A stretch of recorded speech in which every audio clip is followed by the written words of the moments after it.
Well, you're gonna hurt your back doing that, dude. I am. Seriously. Jackass. Alright, so I have to keep my director from hurting himself any further. As you all know, my friend and co-host Rick Ramos is in recovery because he had back surgery. And hopefully, if he takes care of himself, we'll be back to doing Konversation once again real soon. We'll get that rig rolling as quickly as we possibly can without killing Rick. Although sometimes that is kind of what my goal is. That's a different story. Welcome back to Nain Shorts. For those of you who are joining me again, thank you very much for watching and all your support. Appreciate you very much. For those of you who are new to the show, please like and subscribe. It really helps us out, definitely. I mean, this is something we enjoy doing, but it is a lot easier to continue doing when we do have the numbers to go along with it. So, appreciate any support that you guys can offer. That being said, Nain Shorts is about Nain's journey in his martial arts training.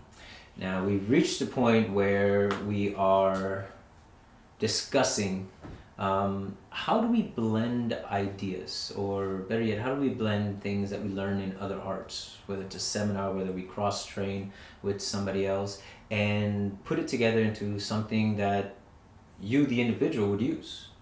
And again, depending on what your focus is. My personal focus is self-defense, is self-protection from a violent attack. So I train on a regular basis, and I'm always looking to different people who know a lot more than me for ideas and how to refine the things that I do. Currently, I am training with Bob Gomez, GM Bob Gomez, Kaju Kempo, Island Style Kaju Kempo.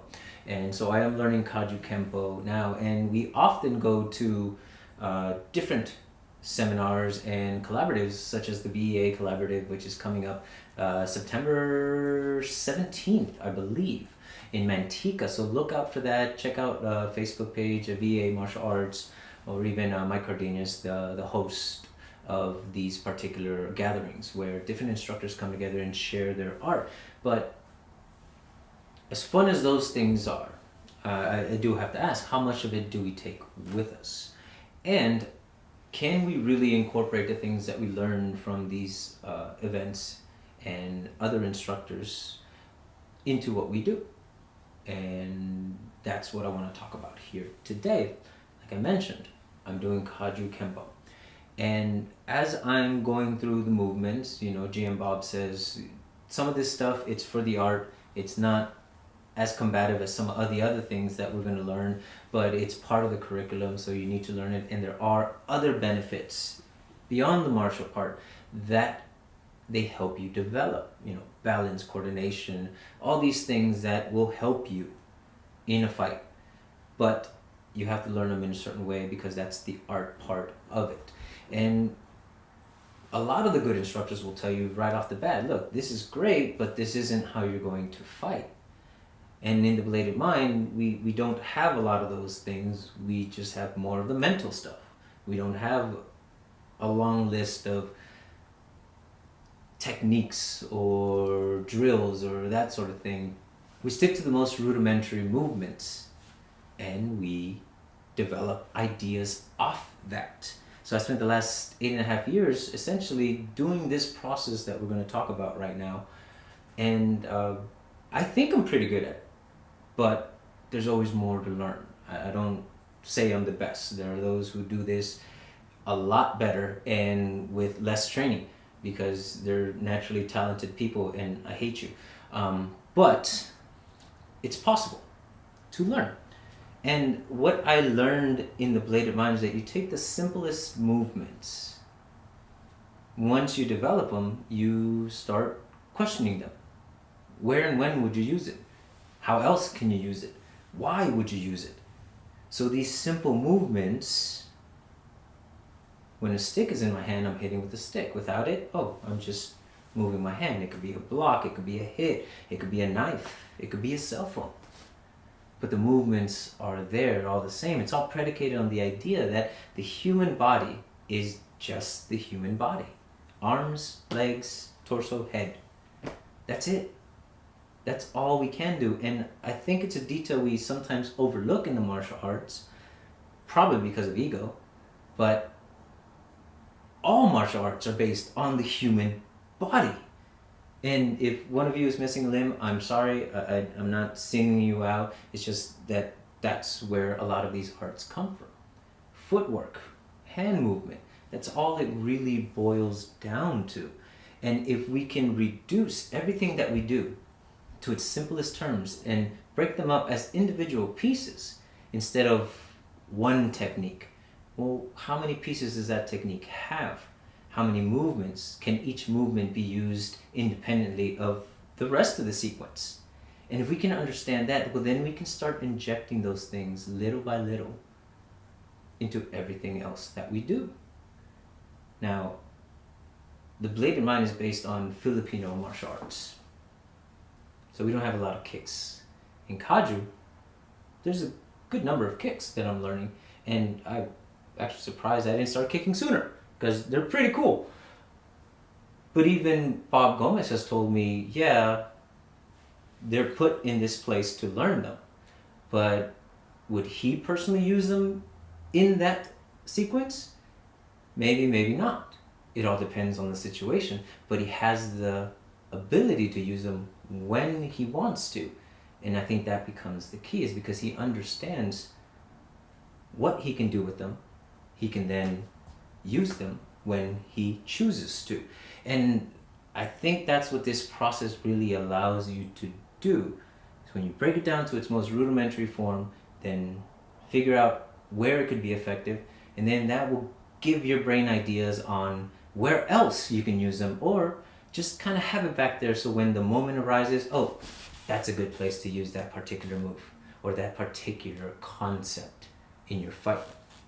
And I want to do that now using what I know in the FMA world as well as what I've been learning in Kaju Kempo so far. I'm still new to it, and how we're going to blend the two together, or how could I blend the two together, really? Because again, it's all based on what you want or don't want to do, and what you are or are not capable of doing. And I want to take the first parts of the pinyon that I've learned recently and break them down, figure out how I can turn them into something more combative, and then in what I already do, where would I use them? How would I use them? So let's go through that process. And GM Bob, if it looks sloppy, I'm very sorry. I do practice, I promise. Okay? So from set position, you step to the side, backhand, roundhouse, and front snap kick, cross block, into a horse stance. Okay? So let's break down those movements. It's a step to the side. Okay? That's all that is. Now, why would I do that? Well, seems like there's an opponent in that side, so I have to step in that direction. Now, if the opponent's in front of me, well, oh, okay.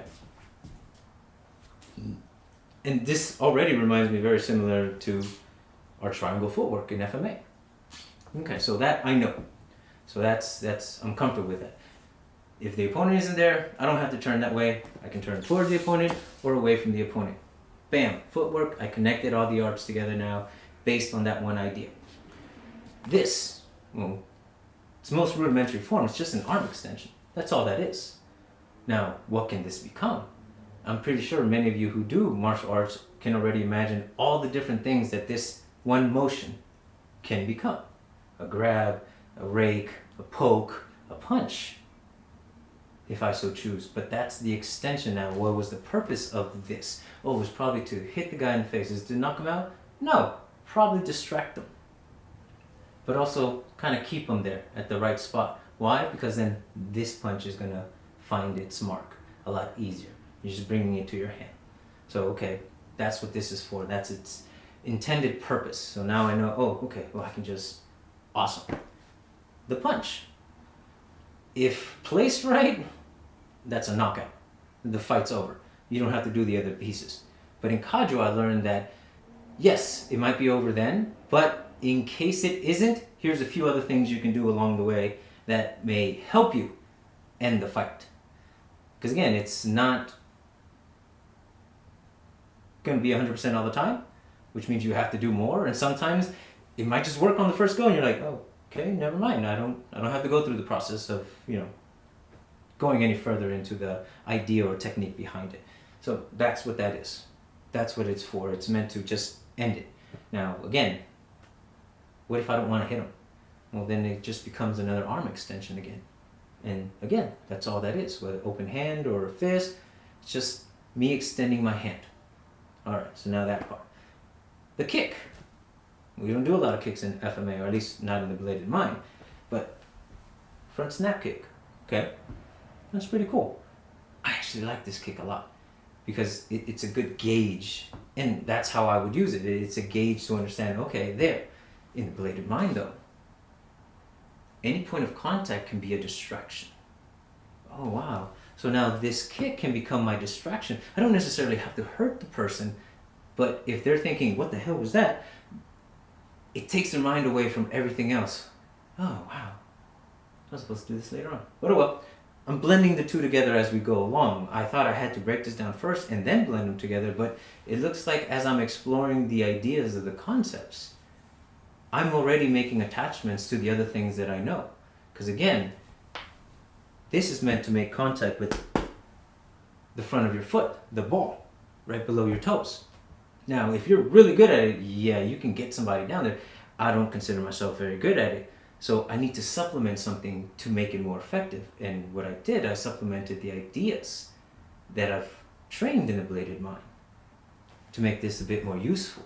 Because if you can conceptualize its use, if you can make sense of why and when you would use it, then it's a lot easier for you to actually use it when you need it. Because if it's just something you do but you don't understand why you're doing it, well then how likely are you to actually use it in a real scenario? All right. So now I've broken down all those. Oh, wait, there's one more. Into the horse stance. And that's just a great exercise. I actually really like doing these horse stances. I think it looks cool. But it also is developing a lot of the strength in my legs. Doing that a few times a day, dude, you get a good workout. And strong base, strong everything else. We know that to be true. So that's a great exercise. But for me, beyond that, if I break it down, again, its most rudimentary idea, it's just dropping your weight. That's all that is. Whether you do it as a horse stance, whether you do it here, it's just dropping your weight. So how can that be useful in a combative situation? So now I'm trying to take all these movements, these individual pieces, and I want to make them string them together and make them into something more combative. Okay, and this is what I came up with. So if I want to do them almost exactly how they came out, in other words, the completed motion, then it would be from here.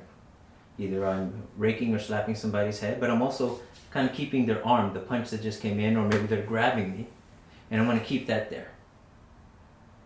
Because as soon as that happens, now I'm throwing my punch. Now, I want to throw this punch too because mechanically, I'm starting to see its usage. If I throw this way, this protects my chin right away, which I learned from Mickey Lopez in his boxing. So if that second punch does come, I'm guarded and I can get mine inside of their guard. Okay, so now I'm even incorporating other ideas from other people that I've learned from into this one movement, which in this case is a punch. And I want to go all the way across. Why? Well, because one of the moves that I actually didn't even break down right now was a cross block. And the reason why I want to do here is because if I punch through somebody's face, as I'm holding their arm here, I can reach for their opposite shoulder. And as I reach underneath into this shoulder, I create that very same X block. Except now, I'm turning it into a grab.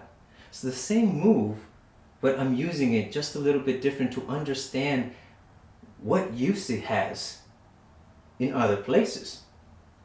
And from here, if I want, I can do the kick to the knee just to weaken it a little bit so I can drop down into a horse stance and slam them to the ground.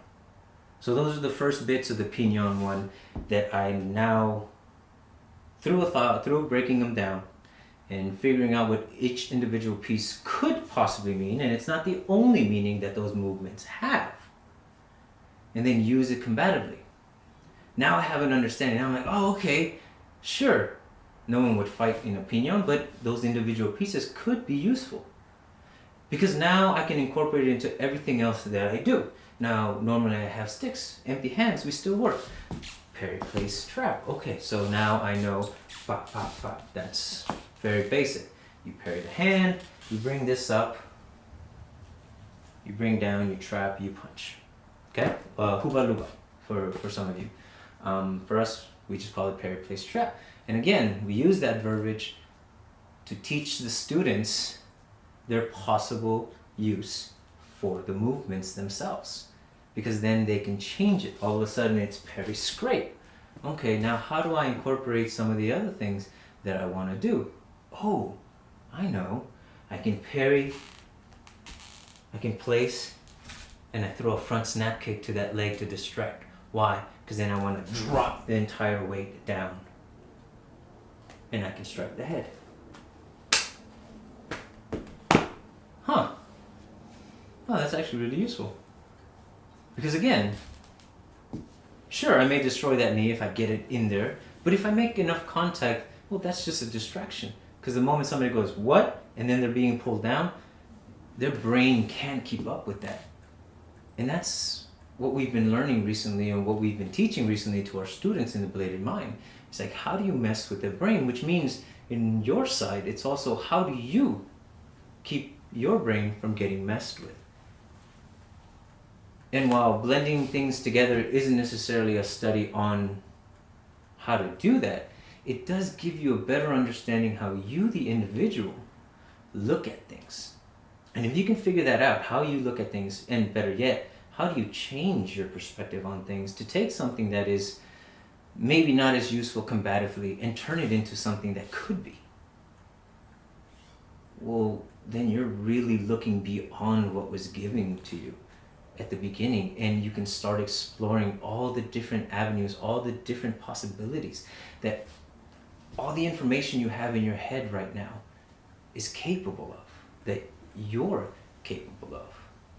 Body limit restrictions, sure, they exist, but if you really understand what that move was intended for, well, then you can put that intent into something you can do, something that you are capable of accomplishing with whatever body type you have.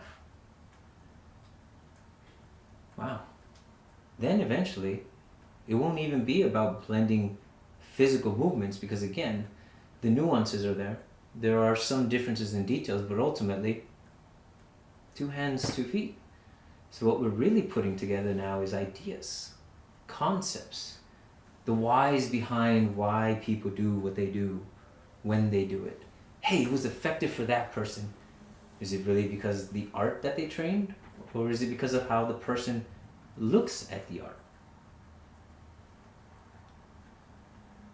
So, here I spent the past, 15 minutes blending together both physical movements, but more importantly, the ideas behind the movements. And if you break it down, it really is only like 2 things. The physical movement, and then the reason for the physical movement, the whys, the concepts. It's simple, but I'm not going to say it's easy. It's been 8.5 years and I've spent it pretty much doing just that. And I've gotten pretty good at it, but there's so much more. I've had a chance to play with people like Sijo Johnny Oliva, who has tremendous footwork. If you ever look at really good instructors like him, you see that whenever they perform even the same technique over and over again, they're constantly doing these little movements to shift, to adapt to it. Because there's always changes on one side or the other. So they're constantly adapting to something that's changing. They're little. And you sometimes miss them. But pay attention to people's feet, the good ones, and you'll see that they're constantly adjusting to make sure they're in the best place possible, because way back when they learned where is the best spot for them, where are they strongest, Where are they most stable in the way that they do things? And now their bodies automatically adjust to that place all the time, and it's an understanding. Because if you just got really good at footwork, doesn't necessarily make you really good at fighting. It just means you can move your feet.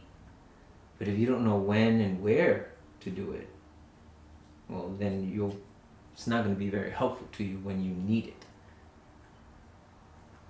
Then I have other people that I've met who are super intellectual, and they can take those physical movements that we all do and break them down into a freaking science.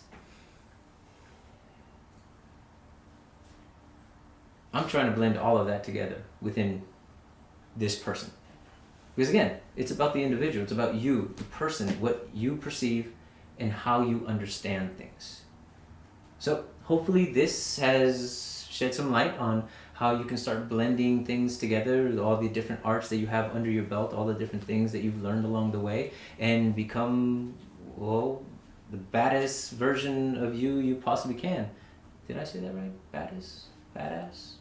Anyways, the best version of you in whatever it is that you want to do. Till the next one. 3, 2, 1, cut!